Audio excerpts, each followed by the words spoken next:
Welcome to Kingdom Now, the podcast featuring faith with an edge, as we celebrate the kingdom of God within you.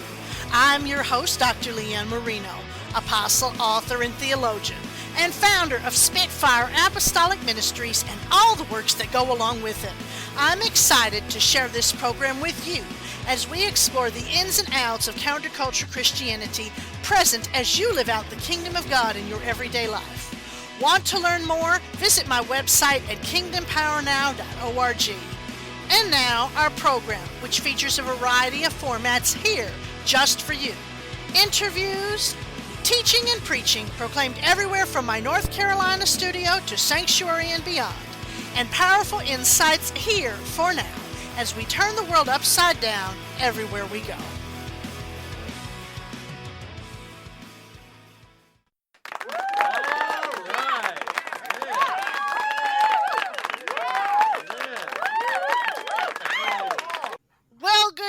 Good afternoon, good evening, happy whatever time of day it is, wherever you are, and we are back. And to all of our listeners, somebody name a country. I forgot to do this. Germany? In Germany, we say Guten Tag. We hope that whatever time of day it is when you are listening, that you are having a good one, and thank God for people shouting out countries and picking one where I knew the language. And I welcome you to this already interesting edition of the Kingdom Now podcast, and I am your host, Apostle Dr. Leanne Marino, and I'm here as the Spitfire, serving as the voice of counterculture Christianity. And if you'd like to learn more about the world of counterculture Christianity, feel free to visit my website at kingdompowernow.org. This is kind of a second part episode to one that we did a few seasons ago, where we talked about our own battles and our own struggles with weight, especially as pertain to our faith. But to make that kind of a bigger thing, we're recognizing the relevance in breaking cycles, whether they are about weight loss, or they are about stigmas about sexuality, or they are just about things in our general life that need to be changed.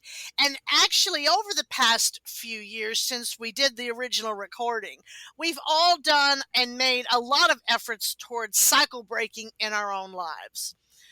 But before we get into our topic today, I would like to introduce my guests who've been here before and will be here again.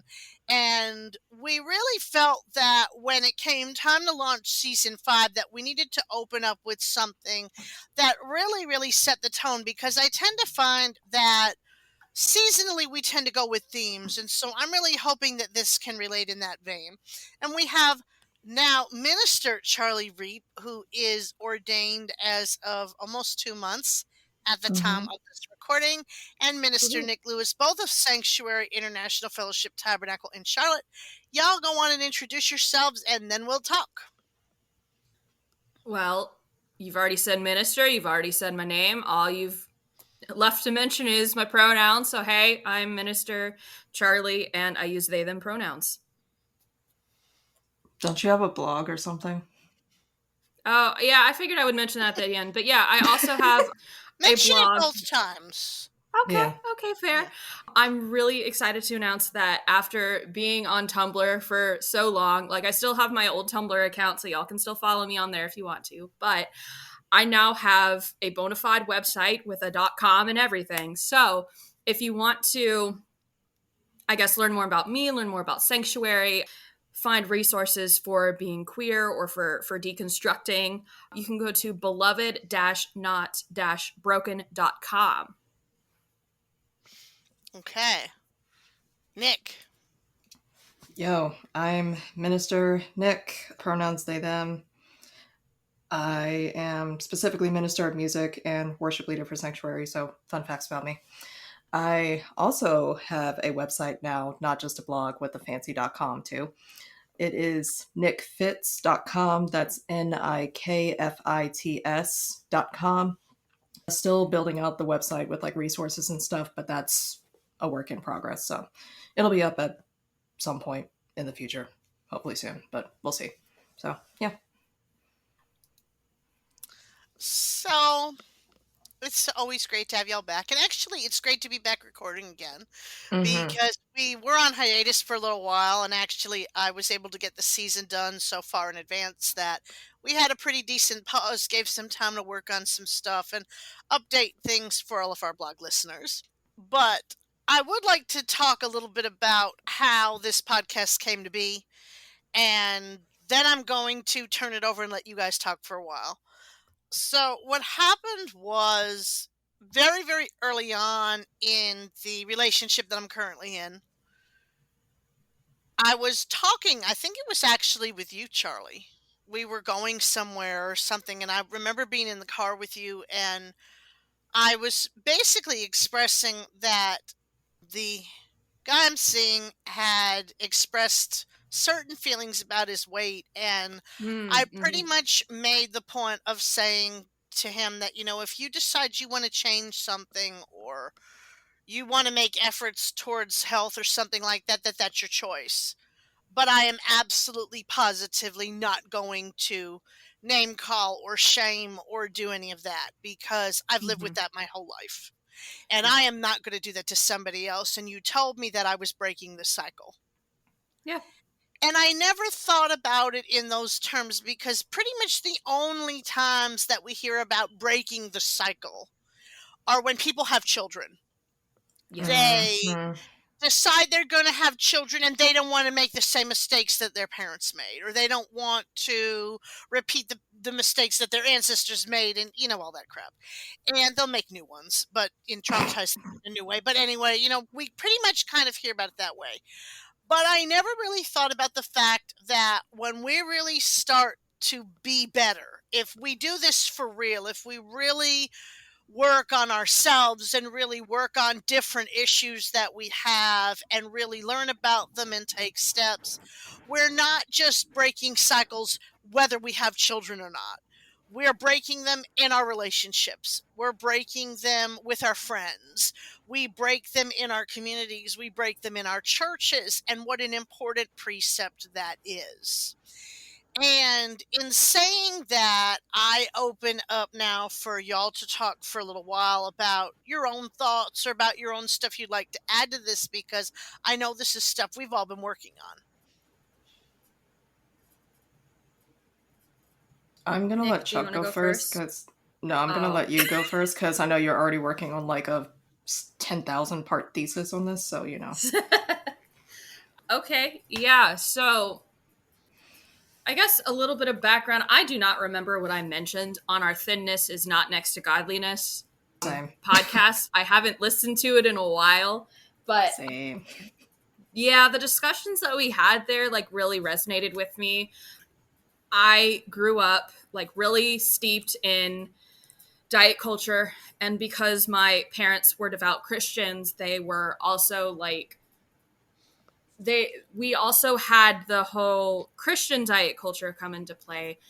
And I'll explain what that is in a little bit, but basically when the whole idea about conflating body size with health and conflating body size with morality, when that enters a religious space, it becomes like an entirely different monster. And so you not only have to unpack the actual part of the diet culture, you also have to unpack some toxic theology there as well. So it's like you get a buy one get two free or buy one get one free kind of deal, which you can't return, unfortunately. But no, I've been working on this myself. I've been impressed by, I guess, the body positive movement, which, or even more accurately, the body neutrality movement, which basically looks at human bodies not as bad and not as like the perfect thing ever, but it's kind of like, okay, I have a body. It's just kind of acknowledging the fact that we all have different bodies, where it's taking a more indifferent approach to it instead of having all this passion and all this obsession around like I have to look a certain way, my body has to be able to do this, that, and whatever. But yeah, as Nick mentioned, I am actually doing, it's just a 5-part series on my blog, but this definitely got ahead of me. So I have already posted part 1, The Dark History of Christian Diet Culture, on my blog. And basically in that, I explain what diet culture is. I mentioned the early church fathers' teachings on fasting, which this all came out of going through a seminary class at Apostolic University, where we're talking about the early church fathers who were influential theologians who contributed to Christian doctrine between the 1st and 8th centuries.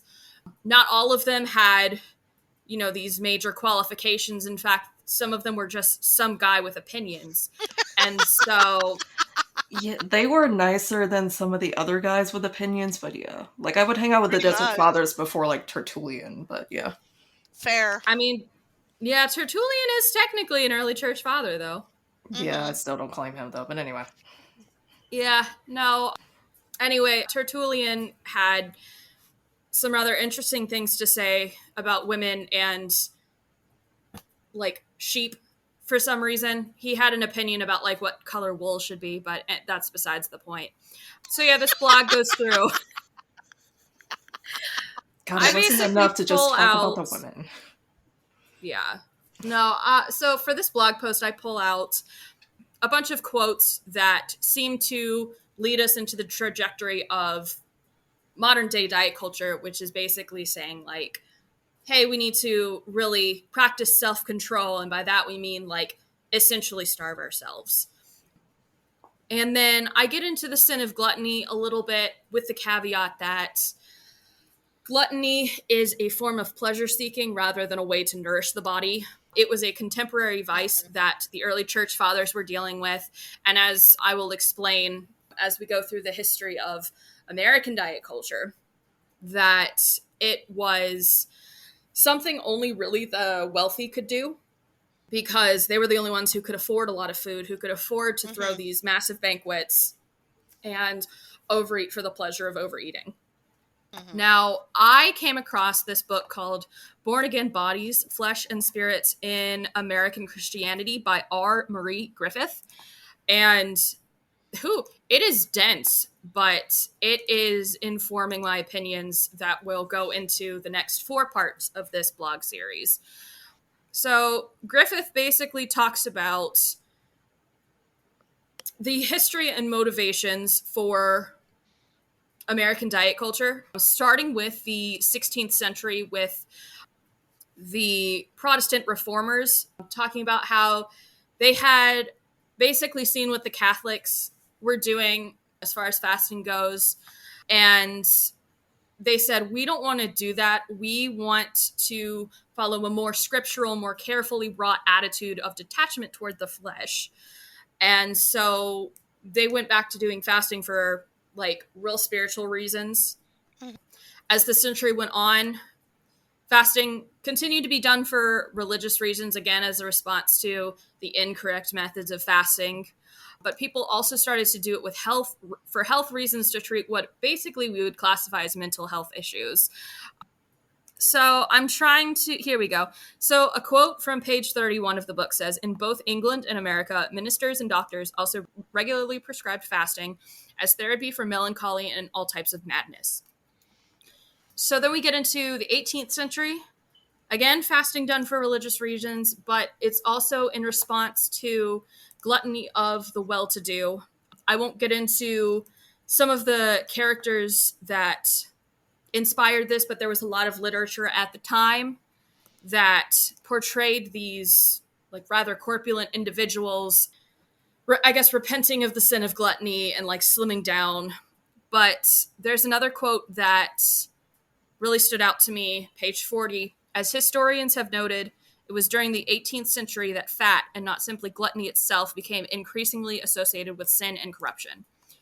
So we still have these views that fat bodies are in some way corrupted. Maybe we don't necessarily think of them as sinful in secular diet culture. We might think of them as sinful in Christian diet culture. It depends on your denomination. It depends on, I guess, what you were raised with. But in general, we tend to think fat is a moral failing. Yeah. And so that happened back in the 1700s.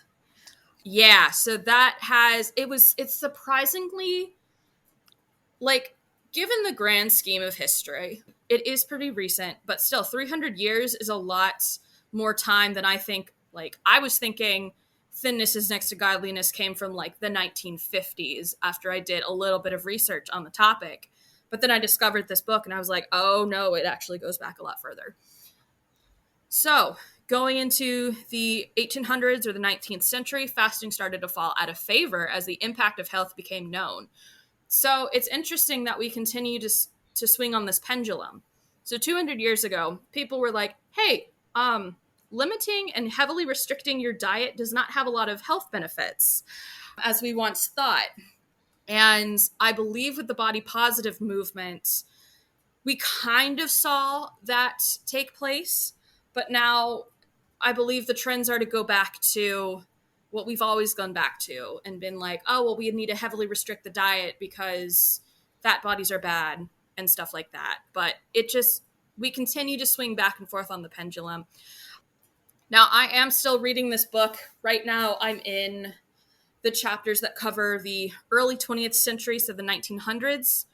The notes I have right now, I mentioned I'm halfway through this book. So the notes that I've taken right now, up through the 1900s to the 1950s, fasting was done again for health and spiritual reasons.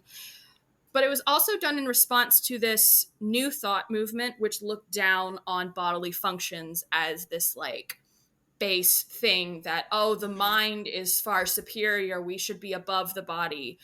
And I would definitely say in my experience that the new thought movement, this idea that mind over body is so prevalent in today's society. Like, that's why I would say it's a lot more prevalent in Christian diet culture, where we use phrases like the heart is deceitful above all things, or, you can't trust your body is sinful.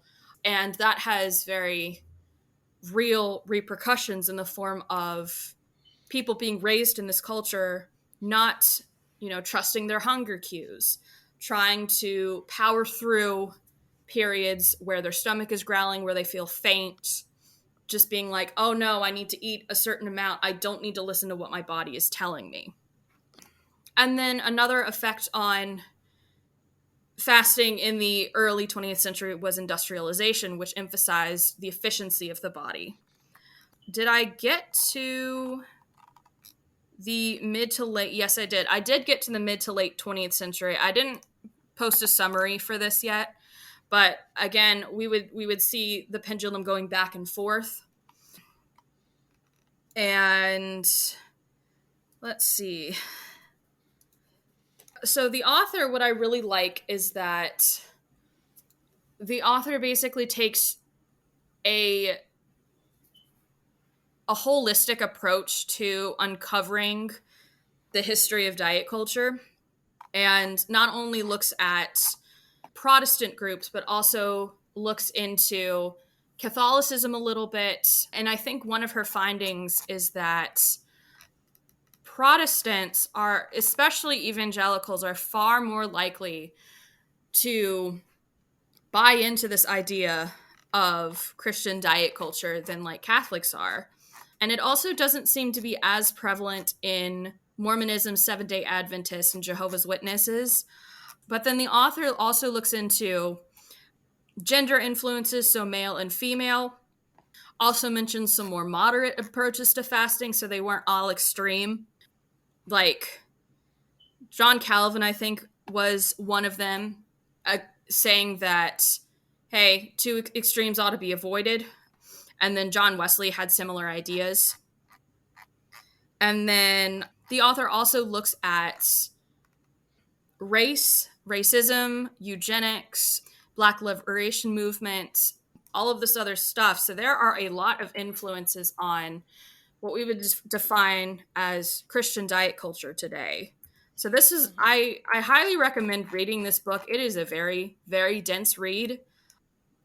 So it's not something that you could probably read in a weekend, but if you're very interested in the history of, okay, well, how did we get from like, the early church fathers, how did we get from the early church fathers to like Gwen Shamblin? Then this book traces a trajectory from that point and goes into a lot of these movements and counter movements. Mm-hmm. Interesting. Yeah. It's a No, lot. I was going to say that they mentioned Seventh-day Adventism. Seventh-day Adventism is out of that same nutrition movement from the 1800s, and you Hmm. are correct when you say they don't really do the diet fasting culture. They just Mhm. kind of fast all the time because the majority of them don't actually eat meat. I think Christian Science was also in it too, because the author spent a good bit of time talking about, New oh, Thought. what is her name? Mary Baker Eddy. Yes. Yeah. Also mentioned the Peace Mission and Father Divine, which Interesting. was Okay. which was one of those, I guess, counter movements to fasting. So for those who aren't familiar, Father Divine was a man by the name of George Baker who hosted feasts for his followers and believed that, quote, surely starvation, whether forced or enacted as a supercilious rejection of God's bounty, was the real sin to combat. He encouraged his followers to gain weight and saw fat as a victory over poverty and subservience, especially for Black folks born into slavery. So if I recall correctly, George Baker was Black, and that It definitely was. informed, and his mother was a former slave. Hmm. And so that definitely informed his opinions on fasting and food and poverty and all of these other power struggles. So it's not just about the food you're eating, it's also about power that in a lot of cases. Hmm. That's an interesting argument, Mm-hmm. Nick. Oh I my. didn't, Okay. I didn't realize you could hear that. Okay. I guess I'm gonna kind of come at it with a spiritual angle and to low key shame. So, sorry, there's a chat that we can see while recording, and Chuck just typed the sigh heard around the world. Oh god, still not as heavy as some of the sighs I heave at work, but anyway. Like I said, I'm probably gonna come at this from a more spiritual angle to start That's off okay. with. That's all right. Yeah, because I think I did like my whole like summary with this in the first episode. I'm Mhm. gonna believe that anyway. But also to low key shame people a little bit because I'm in that mood. Like, what must it be like to have that much time to devote to thinking about your weight and how people should look and ideal body types and all that? Like, how Hmm. privileged must you be to even have that thought process? And Wow. mom, you've studied the Bible for what, 20 plus years, something like that? Yeah, something like that. Yeah, how many times has Jesus himself commented on food and weight? There's the only time it wasn't on weight, Mm-hmm. but there is the comment I'm thinking of where, the devil comes and says, here you're hungry, turn the stones into bread. And Jesus says, Mm-hmm. man does not live by bread alone. That's the major time I can think of. And then there were times they ate, like he went to wedding and they had Passover, and they didn't just eat a little bit of bread and a little bit of wine at Passover. They had a dinner. Yeah, I was about to So say that was like an entire thing. right, they had like a whole thing. There's Right. also the passage in Matthew, I believe it's Matthew 6, in the do not worry passage, where Jesus is like, don't worry about what you're going to eat. Yeah. The sparrows get fed. Don't you think you're worth more than these sparrows? So don't you think you're worth more than the sparrows that eat whatever they want, whenever they want? You make a compelling argument. I do. Yeah, I'm gonna shut up. Go on. But no, it's just because I hear y'all stories and stories from, other friends that I have about how they've, and I guess even me to an extent, not as much as others, but like comments about their weight and people focusing. So I guess for me, I've experienced comments about certain parts of my body. Like, I'm not fat, but I personally wouldn't call myself skinny. I would say more average. But yeah, either people focusing on, I'm just going to say it, either my ass or my boobs, because that Mhm. has happened, or even like what makes me uncomfortable. And I'm not going to say who specifically has done this, but there has been one person kind of repeatedly over a few years who has basically said my body type is the one that they want. And that genuinely makes me uncomfortable because I think for the same reason that a fat person would be uncomfortable with someone commenting on their weight for a different reason, but like it's still Mhm. focusing on something that they have no business focusing on. Mm-hmm. Mm. And that infinitely bugs me, but anyway. And I just want to know why weight has become such an idol, because that's basically what it is. If we think, you know, the narrow gate apparently can only hold thin people or something like that. Like, why have we just made this such an idol to focus on instead of, the spiritual stuff that we should be working on? But apparently some churches don't even think the Holy Spirit's moving anymore, so that's a whole other issue. So, yeah, that's where I'm going to leave it for now. Hmm. Well, that was very convicting. And now I'm thinking about all the time I spend thinking about it in my life, and So I didn't mean to anyway, shame you. I meant to I like know what shame the you people no, who I know. perpetuate those ideas. Okay, good. Well, I know that, but I think that you saying that, even if it's convicting to me, is relevant. And the reason I'm going to kind of jump in there and say that is because it was such a focus for a lot of my life. And if as I told my story in the episode, I'm not going to go over the whole thing again. Go check out our episode, Thinness is Not Next to Godliness, which we did a few seasons back. I'm going to say, in my own thought process and thinking about what you're saying, is that there were so many other things I could have been focusing on developing. Mm-hmm. And I was worried about stepping on a scale, and if the number was a little bit over what I wanted it to be, I would literally obsess over that all day.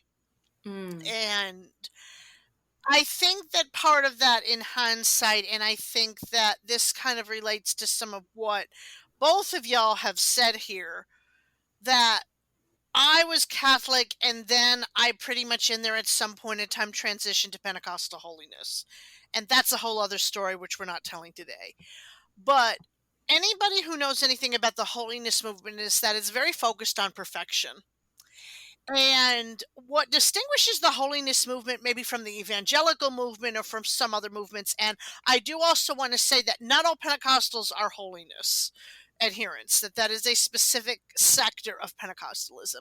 One of the major focuses in holiness is the idea of perfection, is the belief that you can, this side of heaven, if you try really damn hard and you follow all the rules and you don't dance and don't drink and don't cuss and wear skirts down to the floor and don't cut your hair and don't wear makeup, that you can achieve perfection, spiritual perfection from sin this side of heaven.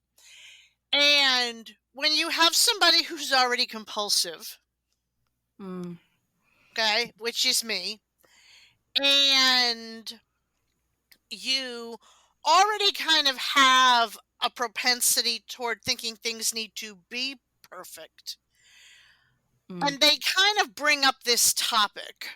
Now, I will say that in general holiness, there was not as much talk about diet culture as in some other movements that I've been a part of in my life. But the idea that perfection is possible translates to weight too. Mm. And so if I wasn't the perfect weight, that was a moral failing. It wasn't just a physical failing. It wasn't just bad enough that we lived in the world where people are nasty and call people names and, don't want to go out with you because they think you're fat or, whatever it is. It Mm. also has a moral implication to it. And the idea of adding a moral implication to weight creates an entire complexity that is very, very difficult to deconstruct. And it's like I say, it was something, I got married, and when I was first married, I was probably at one of my lowest weights ever. I was not quite as low as I was a few years earlier, but I was pretty damn close. And then over time, with body changes and screwing with my weight for so many years, and perimenopause and metabolism changes as we get older, and I was not able to maintain the super skinny weight that I was. I mean, I was not able to be a size 3 anymore. When I, started to change, my now deceased husband did not like it, which then put a whole other spin on it. And let's be Mm. honest, he wasn't exactly a rail himself, so he really Mhm. should not have had the attitude about it that he did with me, but he had a Mhm. tendency to shame about it or to make me feel bad about it. And then he Mhm. died. And it's like I say, I was 37 years old. I was not expecting to start over again my entire life at this point in time. And then I discovered, kind of through a lot of things, through the internet, through stuff of that nature, that there are people who prefer people who aren't a twig. And I Mhm. was introduced to the body positivity movement. And even though I am not dating him anymore, my ex boyfriend was very much into my body type. And Mm. I'm going to tell everybody, I do recommend that y'all at least once in your life date somebody whose body type is your type, if that's something that you're interested in doing. If you are interested in dating, I really do recommend that, because there is something that gives you when somebody finds you as you are, Mhm. attractive on purpose, that you're not, it's like, instead of it being a secondary point or something that you kind of try to avoid or brush to the side or we all just don't talk about, it's no, hey, I like you the way that you are. And that's definitely something that helps with perspective and with body image. And in that, I started thirst trapping, which we've also done a podcast on, and I have done some little bit of amateur modeling here and there, particularly boudoir, which is another thing I recommend. If it's something you want to try out, definitely go for it, because it definitely helps your body image and your perspective of your body as you do it. Can confirm. And yes, it really does make a difference. I mean, people go, oh, you need to know you're good all by yourself and blah, blah, blah. And it's just like, oh, shut up. You know, Right. it really did exactly what we've said it was going to do for us. And so it really did help, and it really did change perspective in the way that we saw ourselves. And now at this point in time in my life where a different relationship now, different narration, very, very different circumstance, I am working very hard to try and reconcile the realities of my body with myself. And that being thin doesn't necessarily mean being attractive, being heavier or curvier doesn't mean you're unattractive. And really starting to focus on other things in life besides so much about what the scale says or what my body says or what I see when I look at myself in the mirror. Because I like you're all saying, it's not necessarily the most important part about who we are. Mhm. Mm-mm. And like, I get that there are weight-related health issues, but for that to be the first thought, even in the medical field, I have an issue with that too. Ooh. And the fact, yeah, I'll let you talk on that in a bit, Chuck, if you want. But Absolutely. kind of what you were saying about, what was it in Britain, that ministers and medical professionals recommended fasting? It was back, let me see if I can find it. I'm in my notes. Yeah, so it was both England and America during the 1600s. So I guess America is like a very loose, loose descriptor there for the 17th century. But yes, ministers and doctors prescribed fasting as therapy for melancholy and madness. Hmm. Yeah, that really disturbs me, and I'm trying to figure out exactly why. Because, like, I mean, obviously they're two different fields, but I think we have to remember that medicine was in its infancy. Well, maybe not in its infancy back in the 17th century, but germ theory wasn't discovered until, like, let me look that up. Mm-hmm. Germ theory, basically, that pathogens or germs can cause disease and not like bad air, was a thing in early 19th century. So yeah, people had, I guess, ideas about Mm-hmm. it. there was this thing called a miasma theory, where Mm. the prevailing theory in Europe during, like, it seems like up until the 19th century, that bad air was how people got sick, and not through what we now know are microscopic bacteria, viruses, fungi, what have you. So yeah, like that, I mean, that's disturbing because doctors didn't really know what they were talking about, but also, like, yeah, the fact that they were also prescribing this stuff left, right, and center without a lot of scientific knowledge, without not practicing the scientific method as we know today, is kind of like, oh, okay, so they were really reckless with that. I think that's one possible explanation. I'd Right. also say that, medically speaking, people in older times were more open to the idea of influences that maybe could not be seen from a spiritual perspective. So Mm. people thought mental illness was due to spirits. People thought Mhm. different things were due to this or that. And so their answer was, hey, let's give a traditionally religious answer. Mm. So, hey, how about you fast because you're depressed? Or how about you fast because you're unhappy?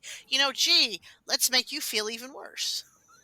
I was gonna say demons and spirits can attack you no matter what weight you are. Very So true. just, I mean, I get that we've come a long way in terms of medical knowledge and things like that, but just, I don't know, the fact that they kind of had that just like unholy alliance, Choice of it words. doesn't seem, thank you, right, that was deliberate, but it just, it kind of just seems like the church was out of line in a sense. And I'm trying to Ooh. figure out where I'm going with that. Well, I It's a wonder half-baked if thought, but I wonder if that's the prophetic gift in you going, oh, danger, danger, red flag, red flag. I have noticed in I general mean, you yeah, tend to be a but lot like, more. yeah. Yeah, I mean, like, you're a lot more acute to, or Hmm. I guess attuned to the spiritual things. When something is spiritually sus, you're like one of the first people to go, oh, nope, nope, this is weird. So I wonder if something similar is happening here. Probably because I can't really articulate it. It's like, I don't know. I guess I'm also thinking about it in terms of church and state, Mm-hmm. Mm. where there should be a separation, emphasis on should, but we live in America. But I don't know. The church really should be about. I mean, obviously, the church can care for people's physical needs to an extent, but we're really more about the like spiritual, emotional, and even mental health of individuals, primarily spiritual. And doctors really aren't about that. So I think it might also be I think it's also the equation of fasting as a medical principle and a spiritual one. Because like they could Ah, be the same, but they shouldn't be prescribed as the same for certain situations, if that makes sense. Mm-hmm. It's right. to use Chuck's favorite words, context. Context. It Now, I'm requires interested context, in. and the fact that you're doing this is just like, yeah. Okay, anyway, continue. Right. Sorry, Nick. Leanne, I'm very interested in, like, having you expand on something that you mentioned earlier. So Mm-hmm. now you mentioned with your, I believe it was your former partner, how he was very into your body type. Mm-hmm. And I'm wondering, how would you recommend people go about and, like, find somebody who's into that? Because from my experience, and even through, and I want to read a quote real quick before you get into that, if I can find it again. The prevailing message that people with fat bodies get, whether it's, out in the world or it's in church, is that no one's gonna like you in this body. Like, Mm-hmm. where is this quote? It's gonna drive me crazy until I find it. But I remember reading this quote back in the day. Yes. So it's a quote from Pastor H. Victor Kane's Devotions for Dieters, which was published in 1967. Basically, he stressed the connection between sin and overeating. But in one of his devotions, he said, even though they may not say it, your friends probably feel sorry for the sight of you under layers of fat. And those who really care about you are secretly worried. And I thought that just puts such explicit message on something that we with fat bodies are basically told our entire lives, whether it's explicit or implicit, is that nobody likes you with the body that you have, especially not romantic partners. So I was wondering if you could elaborate on that, and then you could also sort of help people dismantle this thinking that has such deep toxic roots in our psyche. Well, I don't know if I'm the best person to say how do you find it because I wasn't looking for it. I was on Badoo, which is one of these free dating sites that I had actually been on for a while, and he found me. So, in other words, it was something that he was specifically really looking for. You know, he was looking for somebody who was his type. Now, before everybody kind of questions, well, why aren't y'all still together anymore? What I am going to say is that if you really are looking for something long term, you do have to have more in common with people than just somebody liking your body type. Mhm. And I think that that may very well be a part of what we're talking about with breaking cycles and breaking concepts, is that it cannot be the most important defining thing in your relationship. And so there were other things going on, and I'm not going to get into the whole long storied story, but what happened, and I guess what I'm going to find overall, and this does actually kind of relate to your question in kind of an indirect way, was that he was not the first person who actually sought me out because they liked my body type.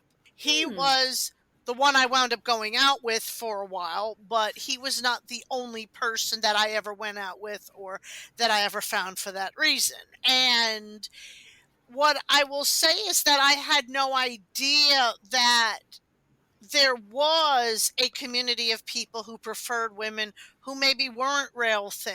You know, that was really growing up, and particularly growing up in the 90s, which was a very health conscious era. It was the era of diet food and snack wells and fat free cookies and margarine 100 instead of calorie butter. 100-calorie snack packs. Snack packs, Yeah. God, I right. forgot about those. Oh, and you know, sugar-free gum, and you know, all you know, Sugar-free because Jello. chewing on gum was going to make us fat, right? You know, if it had sugar in it. And so I came out of a very, very fat conscious era, and kind of transitioning that to adulthood. Then you added all this other stuff on top of it. I never really got out of it. And so to kind of find out that there was this entire world of not just body positivity, but where maybe not being a rail was preferred. You know, it's like I say, I'm kind of oblivious to stuff, but I've gotten hit on more as an adult, 37 plus, because I was 37 when my husband died. So now at 41, I have more people pay attention and look at me and hit on me than they did when I was skinny. And that's very, very interesting to me as a construct about the messages and about where we're at in society, and about the fact that even though thin still seems to quote unquote win in everybody's mind, it's not necessarily true. So, what I would say is that you have to be prepared to put yourself out there and to deal with what's going to come. Because I am going to say not everybody is nice. Oh, yeah. And that when you are on a dating site, you always have some asshole who's just got to give the opinion about your body type when you didn't ask. It's like, all right, go look at another profile if you don't like mine. Mhm. or Right. "Oh, keep going. You have other people to pick from. I don't know why you have to stop and bother me."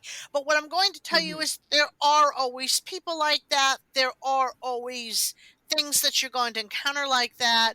There are websites that I recall being on. I'm not on any of them anymore, but there was one I was on for a period of time, and I don't remember the name of it, but was specifically for people who preferred women who were curvy or plus size, depending on their body type.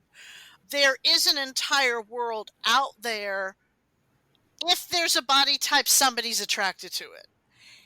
Hmm. And that is very much what I have found. And so that would be what I would say is you kind of have to put yourself out there and you have to be prepared for the response you're going to get because some people are going to be great about it and some people are not. So there is definitely that. And it's like I said, I think it is great to also consider like the relationship I'm in now. I remember making the joke and I said something to him about it because I stupidly asked to see a picture of his ex and he sends me one when she's a size 4 10 years ago. And I didn't realize she wasn't that way now. But, I'm going, oh my God.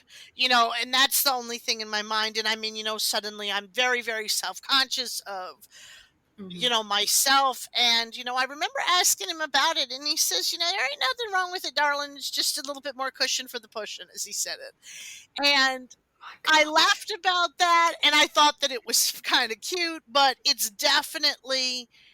should not define your entire relationship. It's wonderful Mhm. to be with people who find your type attractive, but people have to be interested in you for more than just that. Mhm. Yeah, and if I can also chime in, I'm okay, this is not going to be shaming anyone, but like I'm just kind of surprised y'all didn't realize this was a thing until years later because I've known it was a thing for like years. And I Hmm. guess that just kind of speaks to the prevailing narrative, I guess. But Mhm. yeah, like me personally, and this might have to do with, me being ace and, you know, sexual attraction not really being a thing for me. But like for me, size isn't a factor for attraction. Like Mhm. my only thing is, okay, are you healthy? You feel good about yourself? All right, Right. then what do I care what size you are?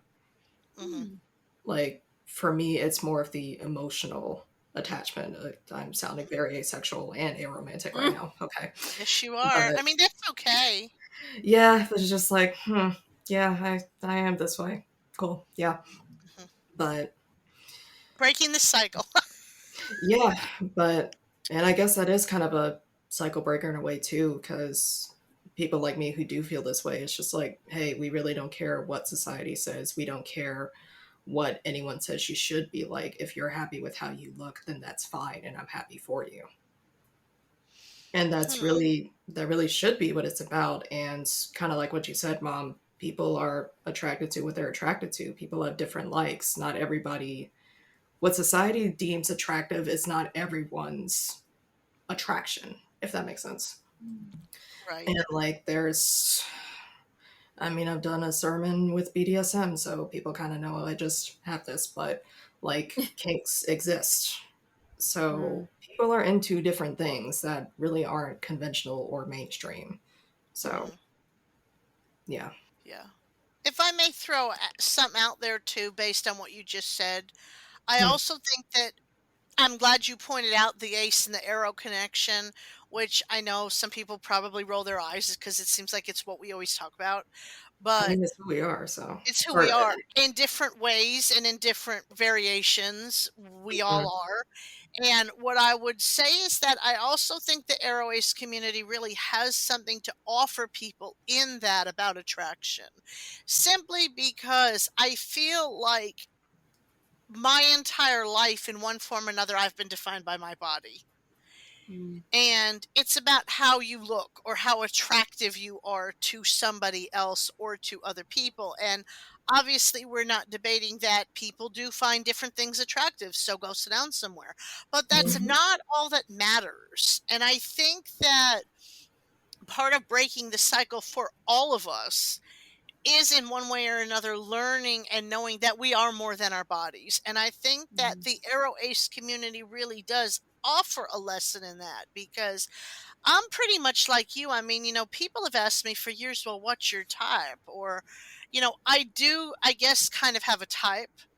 Mhm. Y'all remember the day when I said I could line them all up and they all kind of looked alike? It was scary. Yeah. And that the guy I'm dating now is technically not my type. And when that came up, I think I remember talking to Nick. I know I talked to Julie about it. Julie, who's not on this episode, but I did talk to her about it. And she said, what are you going to do? And I said, I'm going to do this because sometimes our type is not always what's good for us.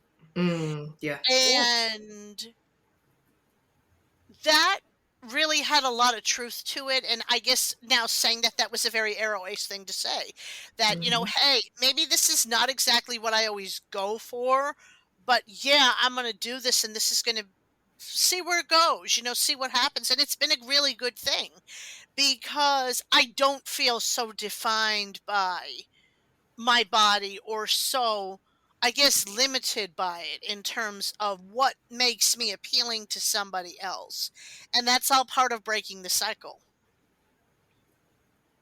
And if I can kind of chime in again, kind of piggybacking off of what you said about like what you're attracted to can't be the defining factor in your relationship or really any relationship. Like muscles sag eventually, and things that are firm and plump now are gonna like sag down to the floor later. Like, My God. am I wrong? No. Okay, I don't know that they're gonna sag to the floor. This I don't isn't know. this isn't a Roadrunner cartoon, but I don't know. Maybe gravity will spike. I don't know. But yeah, like basically, my point is beauty fades. So you got to make sure that whoever you're with long term, whether that's, well, just really any kind of relationship, that you have, that emotional and like mental and even spiritual component with them to Mhm. make things last. Because if you just base something on physical, then it's not going to work. Kind of like, a relationship with God. Oh, elaborate. Because y'all have, well, we've all talked about the links between like faith and weight for some people, and we even learned about it, throughout early church history, like the Desert Fathers being a prime example. How, I admire them for their faith and what they did, but also they kind of needed to chill a little bit, and especially in terms of fasting, because some of them would really say like, don't eat until you're full, because that will lead to gluttony and stuff like that. And I think if we need to stop being so afraid of, oh God, this is about to call me out. Okay. If we can stop being so afraid of doing the wrong thing and letting, the Holy Spirit do her job of convicting us when we do wrong, Mhm. then, we'd be a lot better off and we wouldn't self sabotage as much. Because, I mean, there's grace to cover all of this because none of us are perfect and we are obviously all still learning things, even as we do this podcast. But yeah, I think the bottom line is we just really need to be human. Because, yeah, humans need to eat, humans need to drink, we need to sleep, we need to do basically like the basic things so that we can survive. But we also each have individual needs based on, genetics, our body type, our physical and mental health states and conditions at the time, even our like GI issues. Because I remember a friend mentioning that they can't really eat like fibers, fruits, and things like that because while those are healthy, they mess with their digestive system. So, like, these are all things people need to take into account, but because we're trying to prescribe this one body type and this one ideal way, or not one ideal way, but several quote unquote ideal ways to get this body type, not taking into account that people have different needs on several different levels, it's not going to work. And if you're conflating your weight with a moral failing, you're not going to feel good enough for God, who loves you unconditionally regardless, but that's not going to be the prevailing thought in your head if you're just focused on what the scale says and what society says. So you basically pointed out another element of perfectionism. Leanne, I Mhm. believe you alluded to it earlier about how holiness was very focused on basically being the perfect the perfect Christian, and it's like, well, Mhm. diet culture says you have to be the perfect human being, even though they're like, that's, if you think about it, that is such an oxymoron. And so we've Yeah. made perfection into an idol, and by doing that, like, Hmm. the Holy Spirit can't work when we're so caught up in, like Nick said, trying to achieve this one specific look, this one specific body type that we were not designed to have. Wow. So it does go back to, though, that the focus is wrong. Yep, humans be Yep, humaning that's and are like, we're trying to be above ourselves. yeah, because I mean, I get it, like humanity sucks, but we're part of humanity and we're kind of stuck being part of humanity until, we're not. So we need to just make the best of it while we can. Mm. Mm. And even what's that verse in Ecclesiastes? What's the meaning of life? Eat, drink, and be merry, or whatever. Pretty much, yeah. Yeah. So even the Bible says we need to eat. Hmm. Yeah, and that we should eat, and that's what makes life meaningful. And I'll also say, going back, Nick, to what you were saying about painted a great picture of what happens to our human bodies as we age. But like, literally, there's a verse in Proverbs 31. I don't remember which verse it is, but charm is deceptive and beauty is fleeting. Mm. The real verse goes, "But a woman who fears the Lord is to be praised." But you could probably swap out woman and just say a person who fears the Lord. Yes. So it is quite biblical to acknowledge the fact that human bodies change. That if you're pursuing any kind of relationship, whether it's romantic or not, or especially one with God, like, your body's going to change and you have to reconcile that. And Moo. yeah, you can't devote, oh, believe me, it came from me first.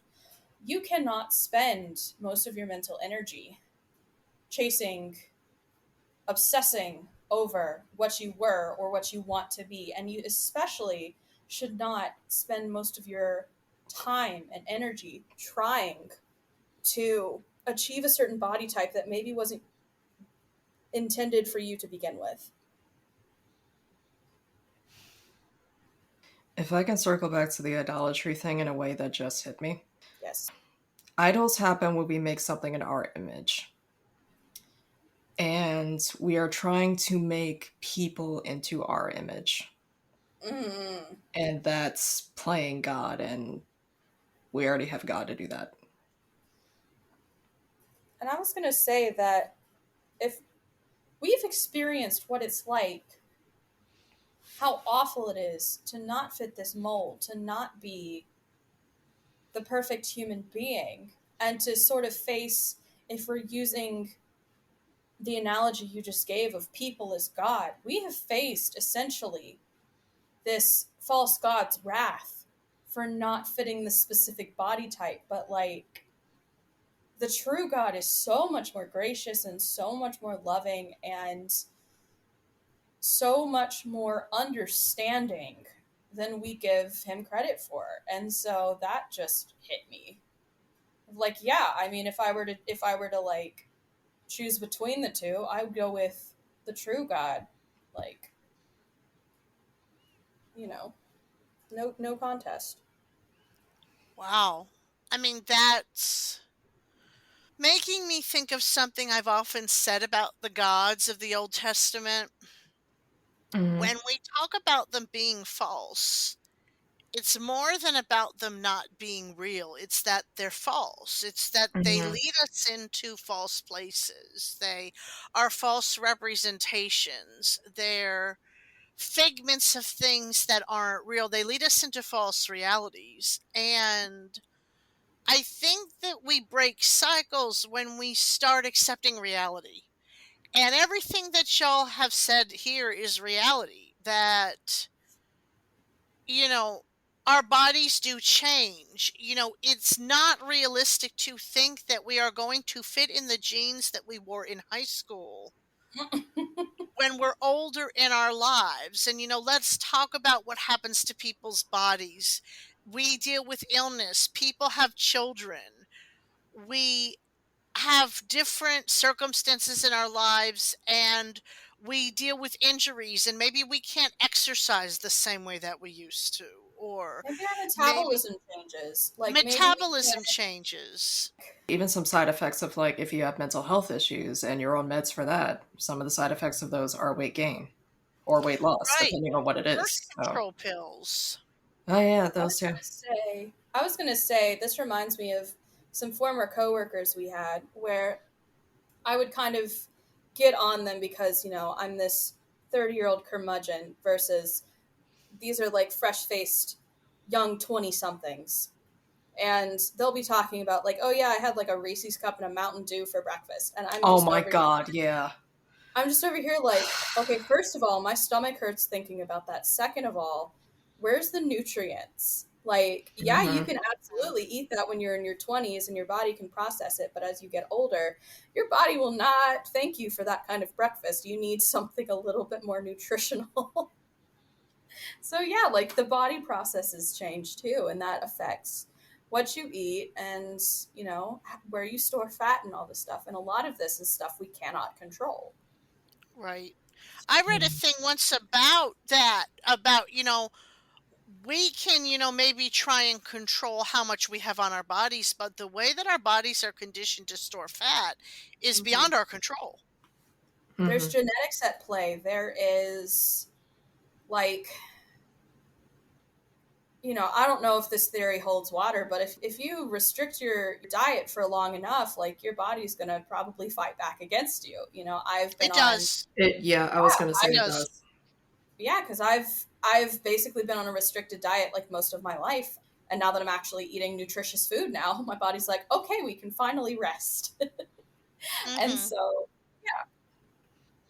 Yeah, I was gonna I'm say sorry. I even have a friend with, I think technically anorexia, even though by looking at them you wouldn't think that would be the condition, but they basically told me one time that like they don't even really have hunger signals like that. So Hmm. they kind of have to Yeah. force themselves to eat 3 square meals a day. Hmm. Right. No, that's Like, very, very true. And I mean, I can vouch for myself that I restricted and went up and down and did all this stuff with my weight for so many years that at a certain point in time, my body just took over. yeah. And it Hmm. was like, that is enough. And when I really started to make a point, kind of like you're talking about, Charlie, with nutrition and Hmm. really trying to eat nutrient dense Hmm. and stop eating diet crap and stop calorie restricting and stop not eating right, it did Hmm. change my body, and it did change it maybe in a way that I'm not always comfortable with, but Hmm. that's part of learning to accept that it's like we say, it doesn't have to define me. Hmm. Right. And if this is where my body is right now, then this is where it is, and that has to be okay. Yeah. The whole trying to play God with basically trying to override our body's natural hunger cues, the way our body stores fat, what have you. Like, it's just, not only is it Hmm. hubris, but it also really sets us up for failure. And after having this conversation with y'all, I believe that the way our bodies work is kind of a stopgate where it is God's design that maybe we should have different body types. That if you don't do the right thing for long enough, like, you eat less than your body would like, or you eat stuff that is really processed and, not as nutritious as it could be, then your body will eventually take over. And that's kind of a divine intervention type of thing. I never thought about it that way before, but I think that that's very true. That it's like God takes over. Hmm. There is grace in the way that I guess our bodies operate. God gives us grace in the form of, you know, bodily functions. As base as we like to believe they are, that even when we're in the midst of idolatry with restrictive eating or focusing on trying to control our body in the way that we think it should be controlled, or even just trying to control the body in general, when really we're thinking that, we just have our priorities messed up, then Mhm. the way that our body functions and takes over, like you were saying, Leanne, is that's grace. That I try to think of all the years that I was on these restrictive diets, basically eating as much as a toddler should eat, and how I'm still here. Like, Mhm. if there wasn't grace, I imagine that we wouldn't have as many chances as we do to like recover from some of these really bad eating habits or really toxic belief systems, that we wouldn't have a chance to learn from them. That just kind of hit me. Hmm. Mm-hmm. Well, we are about out of time as we sit here and we think about grace and God and all these very important things, which is the reason why we do this. Mhm. And so, in closing, what is a thought that you'd both like to leave everybody with? I would just say to be you, however that looks like, however that feels like to you, regardless of what your history with food or medical professionals or even society or your peers or what have you have been like. If you're okay with how you are, then that's okay. You don't have to live up to an artificial ideal or standard that somebody else has set. And honestly, who Mhm. gave them the right to set it in the first place? I would say that, and I'm speaking as much to myself as to anybody who's listening, try to give yourself grace. Grace might look like repeating what is happening in reality rather than what all these messages from all these figments of your imagination that society basically sticks in your brain tells you.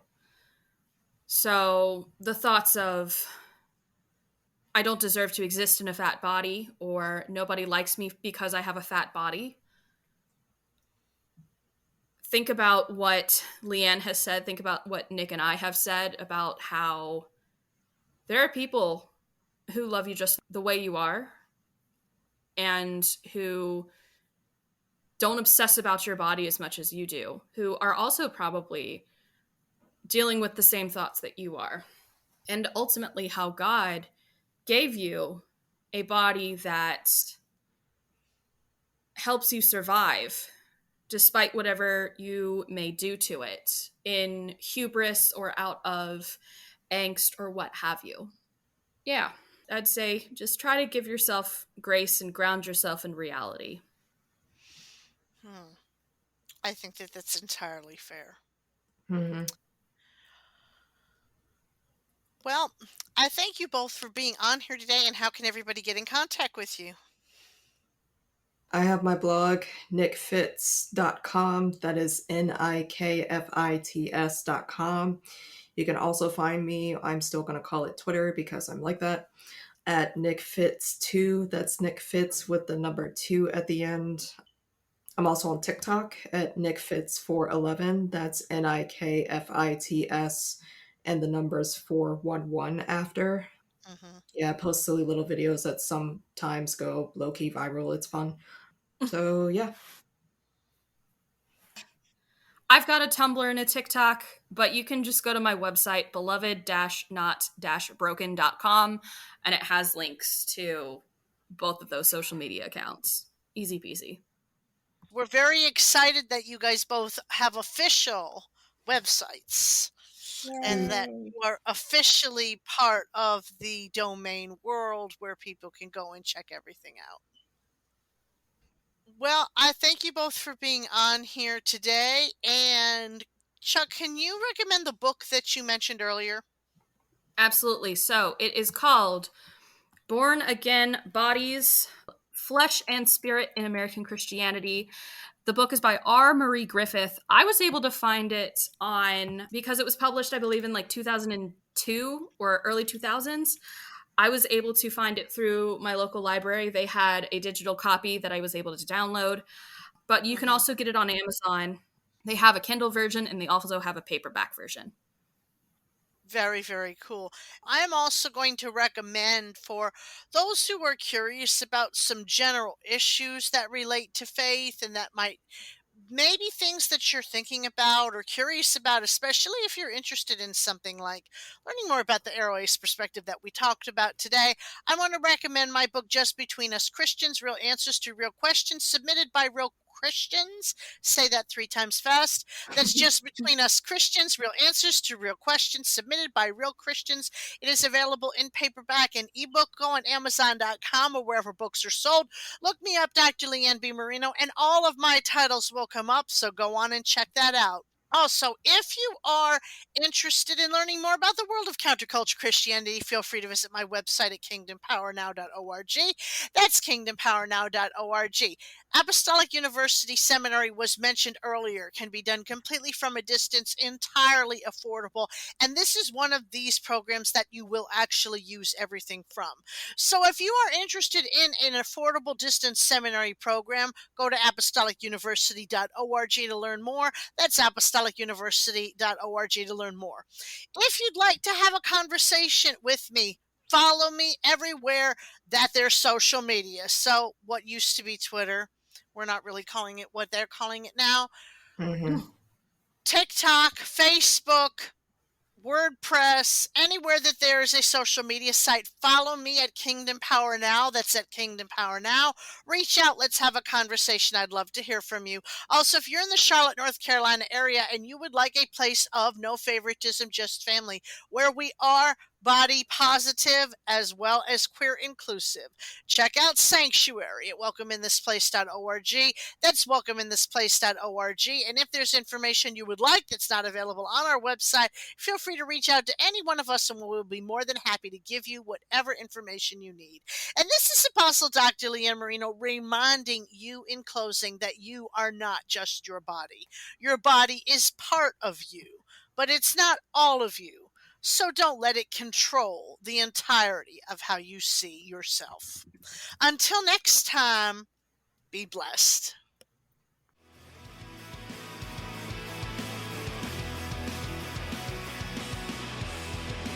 Thank you for joining us on Kingdom Now. I pray it proves to be a blessing in your life. To learn more about this work, ask a question, submit feedback or a topic suggestion, advertise on air, or donate to this work, visit my website, which contains essential information and links for other points of contact around the web at kingdompowernow.org. Also, if you are in our area and would like to visit Sanctuary International Fellowship Tabernacle SIFT, visit welcomeinthisplace.org. Until next time, this is Apostle Dr. Leanne Marino reminding you that the kingdom of God is within you, and that means the kingdom is now.